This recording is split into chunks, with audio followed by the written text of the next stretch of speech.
Topic का नाम है एरिया ऑफ सेक्टर, और एरिया ऑफ सेक्टर के अंदर हम पहला पार्ट यहां पर पढ़ेंगे, first part minor sector and another one is major sector. ये दो तरीके के सेक्टर यहां पर आने वाले हैं। अगर मैं इस सर्कल की बात करूं तो यहां पर एक रेडियस होगा r, इस सर्कल का एक अपना एक रेडियस होगा r,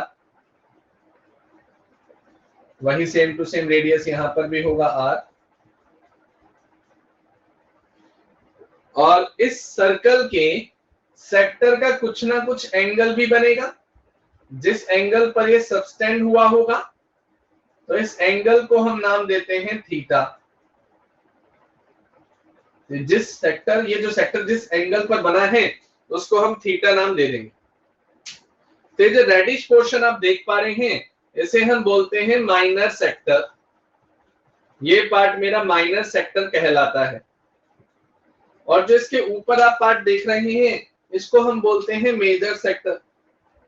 मतलब अगर मैं यहाँ पे डॉट से रिप्रेजेंट कर दूं तो जितना भी पार्ट ऊपर आपको दिख रहा है, जो ज्यादा है, जो कम रहेगा वो माइनर और जो ज्यादा रहेगा वो मेजर। ऊपर वाला पार्ट मैं थोड़ा धीरे ड्राइंग बना रहा हूं क्योंकि मैं चाहता हूं और बच्चे भी ज्वाइनिंग ले ले 2-3 मिनट में, देन फिर हम स्पीड पकड़ेंगे इस चैप्टर में।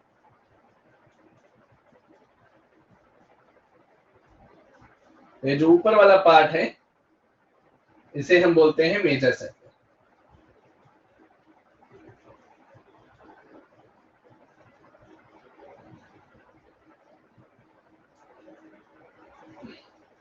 तो ऊपर वाले पार्ट को हम बोलते हैं major sector. So one is minor sector and another one is major sector. ये पार्ट मेरे पास बना। अब यहाँ दो चीजें हैं, दो चीज है थीटा और इसका रेडियस है यहां से यहां तक r। अब एक बात बताना कि अगर इस सर्कल का मैं टोटल एंगल कंसीडर करता हूं, कंप्लीट एंगल, तो इस सर्कल का जो कंप्लीट एंगल बनता है वो कितना होता है? 360 डिग्री का होता है टोटल एंगल। तो इस सर्कल में जो टोटल एंगल होता है जिसको हम कंप्लीट एंगल बोलते हैं वो हमेशा 360 डिग्री का रहेगा। अब हमने बचपन में फ्रैक्शनल पार्ट किया था। हम क्या करते थे कि आपको ईंटे की या ईंट की या कोई भी शेप दे दी जाती थी, उसमें एक पार्ट शेड कर दिया जाता था, तो हम इसका फ्रैक्शन पार्ट निकाला करते थे। तो हम क्या बोला करते थे? 1 is selected and the total number of parts are 3, 1/3 लिखते थे ना। ऐसा ही कुछ यहाँ पर होगा कि मैंने सेलेक्ट किया कौन सा पार्ट? माइनर सेक्टर का। तो this is our selected part. Selected part का एंगल कितना है? थीटा है। तो सेलेक्टेड पार्ट ऊपर रहेगा और टोटल पार्ट नीचे आता था, तो यहाँ पर इसका एंगल है थीटा। तो सेलेक्टेड पार्ट मैंने ऊपर रखा, दैट्स कॉल्ड थीटा, और टोटल पार्ट कितना है? 360 डिग्री, उसे मैंने नीचे रखा। ये मेरा सेलेक्ट हो जाता है, जो मेरा फ्रैक्शन पार्ट आता है। अब अगर मुझे यहाँ पर लेंथ निकालनी है या एरिया निकालना है तो उसे कैसे कंसिडर करेंगे? ध्यान से समझना। अगर मैं यहाँ पे लेंथ और एरिया की बात करता हूं तो सबसे पहले डिफरेंस क्या होगा? यहां से यहां तक इस पार्ट का मेजरमेंट, सिर्फ इस पार्ट की मेजरमेंट को लेंथ बोला जाता है। अगर आप यहाँ ए पोजीशन पर हो और जाके बी पर खड़े हो जाते हो तो यहां से यहां तक की लेंथ जो होगी इसे मैं क्या बोलूंगा? Length of arc. ये ए से बी वाली आर्क को हम लेंथ ऑफ आर्क बोला करते हैं। ये ए और ये बी, सो ए से बी की जो लेंथ है इसको हम रिप्रेजेंट करते हैं कुछ इस तरीके से। आर्क है ना, तो एक और बी के ऊपर एक आर्क की फॉर्म बना देते हैं, इसे हम लेंथ ऑफ आर्क कहते हैं, लेंथ ऑफ आर्क। तो यहाँ दो चीजें आपसे पूछी जाएंगी माइनर और मेजर सेक्टर में। एक तो पूछा जाएगा कि लेंथ बताओ, लेंथ ऑफ आर्क बताओ, लेंथ ऑफ माइनर सेक्टर बताओ या लेंथ ऑफ मेजर सेक्टर बताओ। दूसरा पूछा जाएगा एरिया बताओ, that means area of sector बताओ या फिर एरिया ऑफ मेजर सेक्टर बताओ। तो दोनों ही चीजें मैं आपको यहाँ पर सिखाने वाला हूं कि अगर मुझे इस माइनर सेक्टर को पिक करा, मैंने यहाँ पर इस माइनर सेक्टर को पिक किया और इस माइनर सेक्टर के मैं लेंथ ऑफ आर्क बताना चाहता हूं, इस माइनर सेक्टर की मैं लेंथ ऑफ आर्क निकालना चाहता हूं, इसको हम सरकमफ्रेंस भी बोलते हैं, circumference of minor sector, A to B, that's called circumference of minor sector. तो अगर मुझे लेंथ ऑफ आर्क निकालनी है सरकमफ्रेंस ऑफ माइनर सेक्टर की, तो मेरे पास फॉर्मूला क्या होगा? Circumference of minor sector, theta upon 360 degree निकाला हुआ है, यहां रखो theta upon 360 degree multiply length पूरे सर्कल की कितनी होती है? 2 पाई आर, यहां पे 2 पाई आर। लॉजिक समझना, पूरी लेंथ होती है 2 पाई आर, इस पूरे सर्कल की लेंथ जो होगी वो होगी 2 पाई आर, उसमें से सिर्फ एक टुकड़ा मुझे चाहिए ए बी का, मतलब पूरा एंगल तो मेरे पास थीटा है, थीटा अपॉन 360 डिग्री करा तो ये पार्ट सेलेक्ट हुआ, थीटा अपॉन 360 डिग्री करने पर ये पार्ट सेलेक्ट हुआ। इस पार्ट को अगर मैं पूरी सर्कमफ्रेंस के साथ मल्टीप्लाई कर दूंगा तो मेरे पास ए से बी तक की लेंथ निकल कर आ जाएगी। तो ये फॉर्मूला हमें याद रखना है।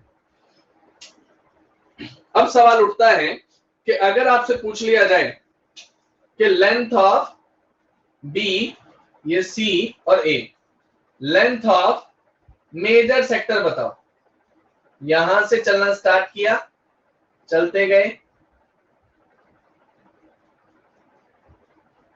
आगे तक और ए पर आके रुक गए, तो हमें यह बताना है कि जो ए सी बी है, ए सी बी, इसकी लेंथ ऑफ आर्क कितनी होगी? तब मैं क्या काम करूंगा, पहले इसका थीटा सेलेक्ट करूंगा, थीटा ये होगा, पूरा एंगल होता है 360 डिग्री का, 360 डिग्री में से थीटा यहां चला गया तो बचा कितना? 360 डिग्री माइनस थीटा, यही बचा ना। तो जो सिलेक्टेड पोर्शन होता था उसे हम ऊपर रखते थे, तो सेलेक्ट किया है इस पर ग्रीन वाला पार्ट, और नीचे आएगा total part, then multiply 2 pi R. तो ये लेंथ हो गई मेरे पास किसकी? मेजर सेक्टर की। और एक और रास्ता बताता हूं कि मेजर सेक्टर अगर आपको निकालना हो और माइनर सेक्टर आपके हाथ में हो तो सीधे एक काम करना, और अगर मुझे एसी भी बताना है तो आप क्या काम करेंगे, टोटल पार्ट होता है 2 पाई आर, आप ये निकाल चुके हो ए से बी की लेंथ आपके पास है, तो 2 पाई आर में से ए से बी माइनस कर दो तो ये आ जाएगा। दोनों रास्ते आपके पास खुले हैं कि ए से बी की लेंथ मुझे पता है और मुझे ये बाकी की बची हुई लेंथ निकालनी है, टोटल लेंथ 2 पाई आर होती है, तो अगर मैं 2 पाई आर में से ये वाली लेंथ जो ए बी मैंने निकाली हुई थी ऊपर, ये माइनस कर दूं तो भी तो मेरे पास ए सी बी आ जाएगा। तो ये पार्ट छोटा पड़ता है, तो बच्चे इस पार्ट को कम फॉलो करते हैं, इसको ज्यादा कर लेते हैं, ये आसान हो जाता है। बाकी ये फॉर्मूला तो हम याद कर ही लेंगे। तो अभी तक का जो पार्ट मैंने बताया वो लेंथ का था, लेंथ हमारी कंप्लीट, यहां तक मुझे कंफर्मेशन दो, देन मैं एरिया पर चलता। पहली बात, अगर मैं पूरे ट्रायंगल का एरिया कंसीडर करता हूं तो पूरे ट्रायंगल का एरिया होता है पाई आर स्क्वायर। अगर मैं इस पर्टिकुलर माइनर सेक्टर का एरिया कंसीडर करूंगा तो एरिया ऑफ माइनर सेक्टर कितना होगा? Area of minor sector, area of minor sector is equal to selected part, selected है theta, upon total part 360 degree, divided by area कितना होता है total pi are square, multiply by pi are square. Formula बन गया।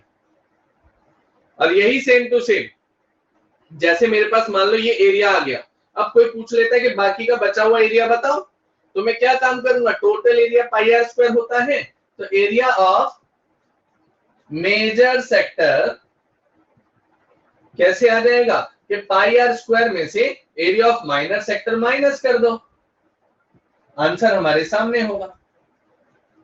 तो ये 2-3 formulas की हमें यहां पर जरूरत पड़ेगी कि area of circle pi are square होता है और area of circle circumference of circle 2 pi R होता है।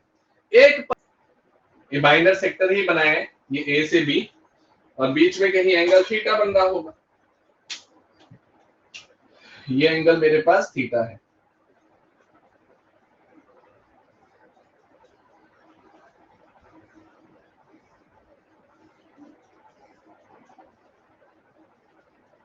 और ये मेरे पास माइनर का सिलेक्टेड पोर्शन। अब जो मैं यहाँ पर लेंथ ऑफ सेगमेंट की बात कर रहा था वो किधर बनेगी, वो है क्या एक्चुअली, तो वो रिप्रेजेंट कैसे करेंगे?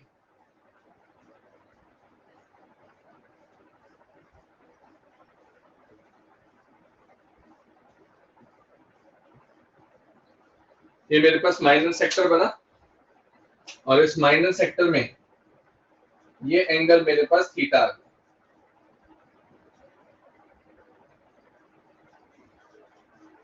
ये मेरे पास एंगल थीटा आ गया।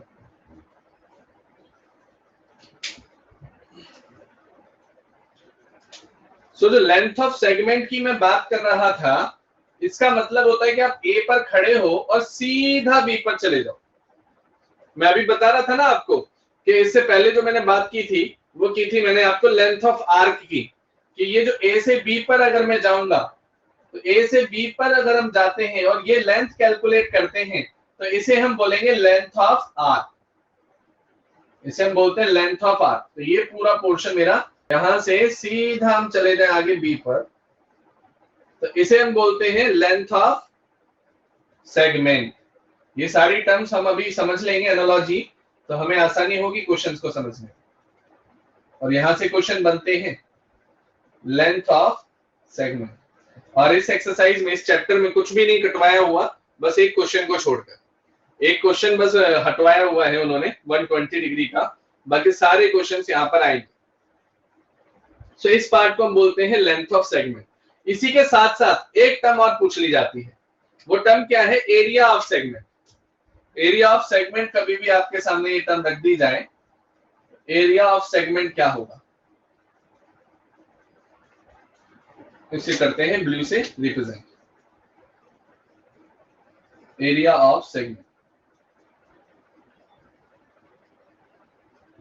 एरिया ऑफ सेगमेंट होता है ये वाला पार्ट, इसे हम एरिया ऑफ सेगमेंट बोलते हैं। कभी भी आपसे क्वेश्चन में पूछा जाए कि एरिया ऑफ सेगमेंट बताओ, तो आपको ये पार्ट कैलकुलेट करना हो।